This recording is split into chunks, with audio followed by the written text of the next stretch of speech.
Assalamu alaikum my YouTube family. I hope you all are fine and enjoying good health. So I'm back with my new video, and today's video will be all about what is a noun. So do you know that what is a noun? We will be studying this noun in detail today.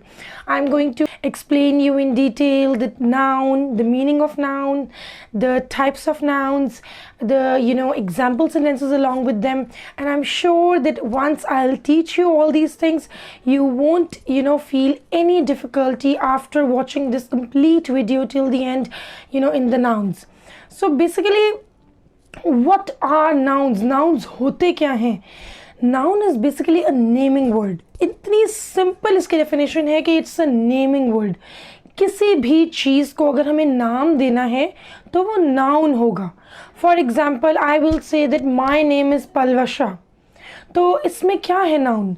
Palvasha, the name of somebody, किसी का भी नाम, that her name is Kiran, her name is Sana, whatever the name is known as a noun. It is not only about the people. As you all are aware about that game we used to play in our childhood, and that was name, place, animal and thing. So it is basically like that. Noun is also like that कि name, किसी भी चीज़ का name, place का name, animals name, things name, किसी भी चीज़ का. For example, if I am showing you this thing, what is this? This is a table. It's a name of that thing. It's a table. Now if I show you any city, for example, what is this? Which place is this? It's a Faisal Mosque. So it's a noun.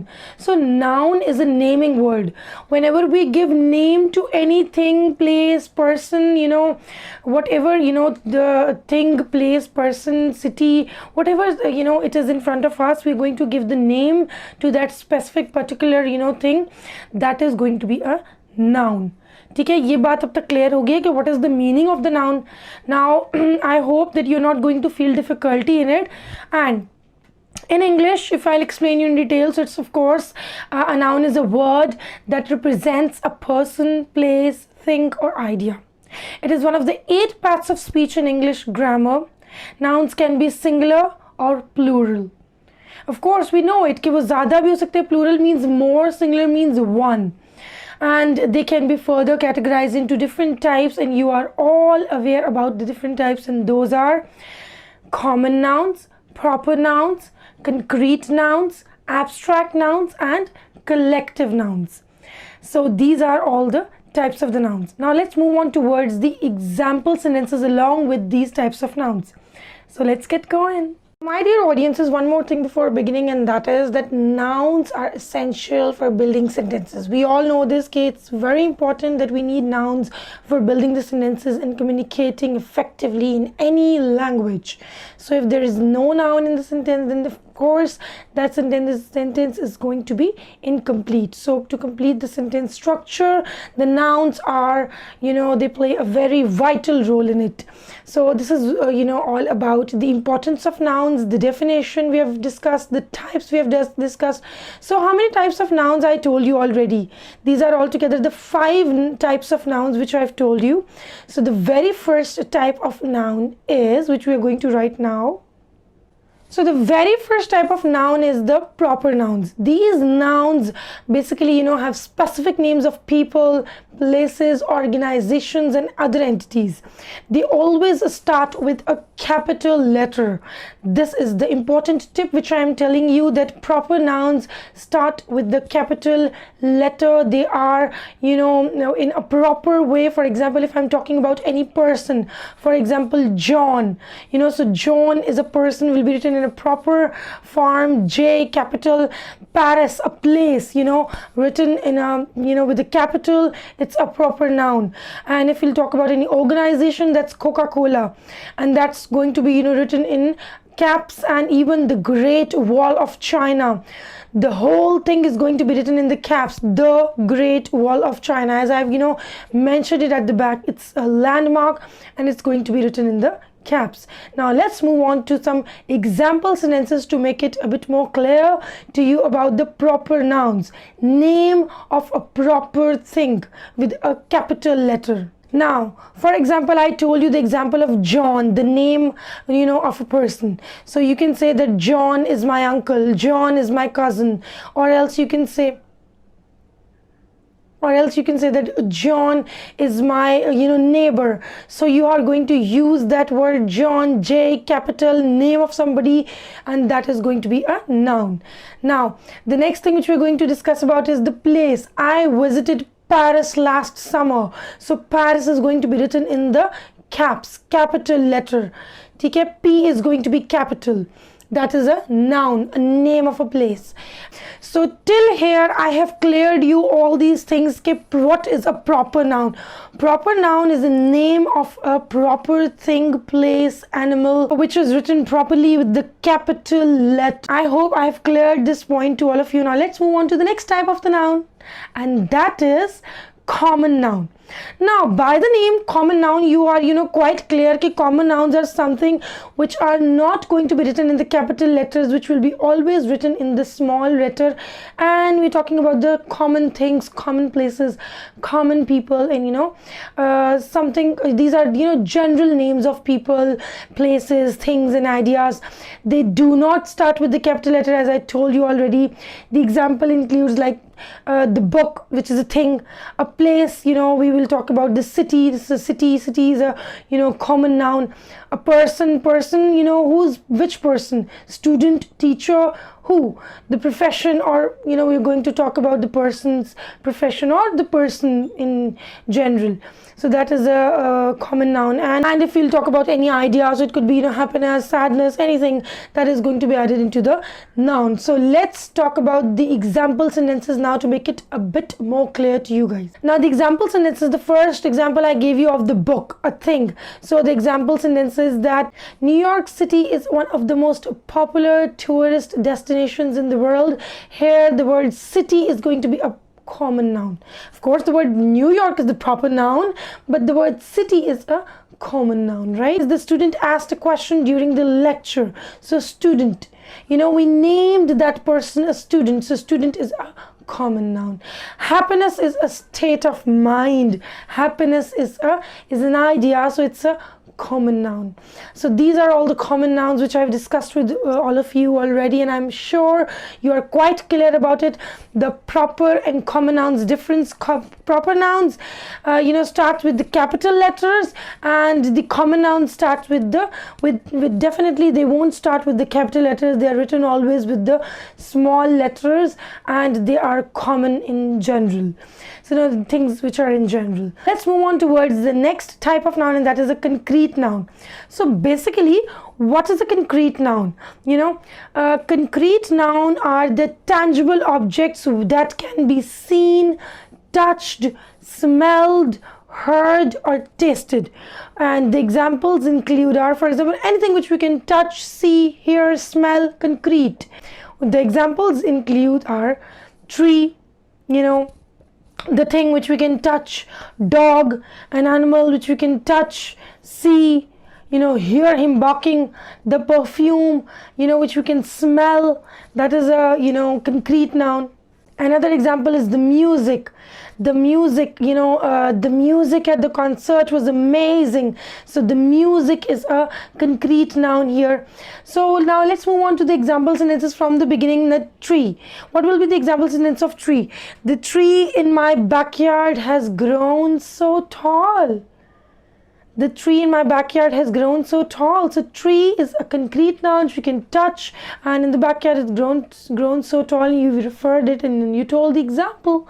So the next one is the dog, the animal.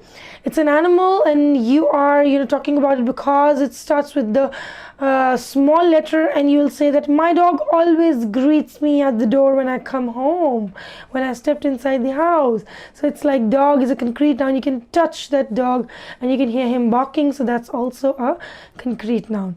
And then moves on towards the smell, the perfume. So you'll definitely say I love the smell of this new perfume. So it's a perfume which you can smell, and it's also a thing, you name it, and it's also a concrete noun, right? You can also touch it. Now, as I told you, the example sentence of the music, which you from your hearing, and you can say that the music at the concert was amazing. It was wonderful. It was lovely to hear.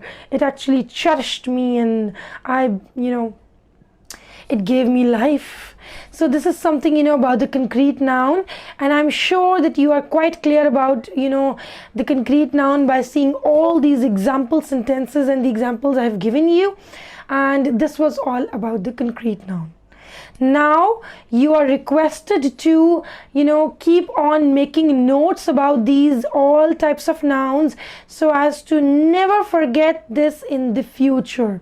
You will never get hesitated in front of anybody if somebody asks you about the noun and the types of noun. You can definitely refer to my video, and you can watch my channel English with Balwasha, refer to it.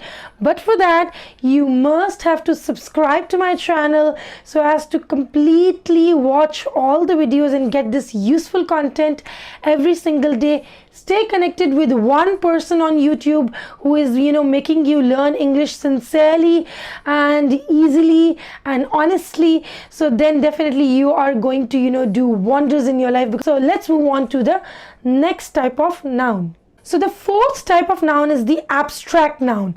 Abstract types of nouns are the intangible objects which we cannot touch, which cannot be seen or touched. For example, or the examples include are the love, the justice, the freedom, the courage to do something. Can you see the courage? Can you see that freedom? You can feel that only. Can you see love? You can feel that only. Can you see, people doing justice? You can only feel that. So abstract noun is abstract words, meaning is something which is, an idea or the concept of something which cannot be seen or touched, which can only be felt by your heart or by your brain. This is what actually the abstract noun is. And the example sentences are that for example, if you'll say that love is a powerful emotion. So love here is an abstract noun. It's a powerful emotion, but it cannot be seen or touched. It can only be felt. That I love my mother. So, the love can only be felt. It cannot be seen or touched. The next thing is that justice, as I gave you the example of justice. So justice should be fair and impartial for all. So justice is an abstract noun here, but cannot be seen and touched. So that's why it's an abstract noun. The third example is freedom is a basic human right. So freedom here is an abstract noun, and of course it's a basic human right. So if we are using it in a sentence, so my dear students, you point it out directly कि इस sentence में freedom is an abstract noun because it cannot be seen or touched. Now the next example sentence is, it takes courage to stand up for what you believe in. I know this thing, I have heard. I know this thing, I felt it. It takes courage, to stand up for what you believe in. When you believe in yourself that you can do wonders, then definitely it takes courage to do it. So courage is basically an abstract noun, and I'm sure that you guys are being motivated also after watching my videos, and with that you're learning as well.